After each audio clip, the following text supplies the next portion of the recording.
samedi. Attends, salaamaaleykum sama gars, j'espère que vous allez bien. Débat ba yëngu na de, vous allez bien. Débat ba yëngu na de. Premier ministre bi fi ne di Ousmane Sonko ak premier ministre bawoon di Amadou Ba seeni joxar bay kàddoo ngi dem di ñëw. Amadou Ba nee na ko boo bëggee ñu débat daal condition bi mooy dañuy wax lépp lu yitteel waa Sénégal te ni xam naa Sonko daf maa namm rek moo tax mu bëgg a débat ak man. Sonko daal ne ko bul déglu wax ñi naan CNRA dafa interdire débat bi ba tax nga tëdd nelaw ba yandoor sa njombe yi nga mës a def ci réew mi yëpp dinañ ko ne dajji fang dang ba mu mel na jantum njolloor. Président de la République Bassirou Diomaye Diakhar Faye dafa tabb waaju tudd Samba Ndiaye PCA SNHLM waaye daal waa Pastef bëgguñ ko ñu ngi koy kaas nag ñoom Waly Diouf Bodian ñoom Sadikh Top ñoom Guy Marius Sagna rek lank nañ ne kii moom doy na sëkk bëgguñ ko ndax dañ koy tuxalam déet lu ci mënti am daan ko xam.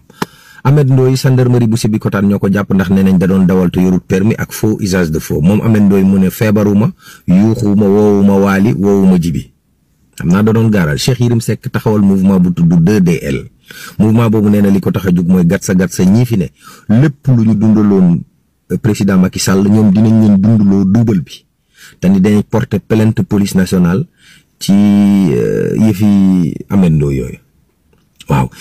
waa kër Bougane yi wàccuñ nee nañ dañuy def mobilisation ngir xool nu ñu libéré Bougane. jigéen yi opposition bi nee nañ seen kéemtalaay kattan dinañ ko def ba Pastef du am dara ci élection législative yi ñu dem waaw. am na ñu joxor bi Moussa Balla Fofana ne moom moo fexe ba ñu tabb Samba Ndiaye waaye nee nañ ko ci këccët wax jooju moom bokku ci. nees ko mën a tuddatee ki ñu fi ne woon daa jàpp soxnaam dóor ko docteur Ba ndakate du moom kase ñeneen dañ cee raxoon waaw 20 kilo yàmba ak benn lañ jàpp fii ci Saly. football bit si soccer Mauritanie daa dooroon Sénégal ci njëlbéenu compétition ba Sénégal day dajewaat ak Mauritanie final ndax revanche samedi. attention.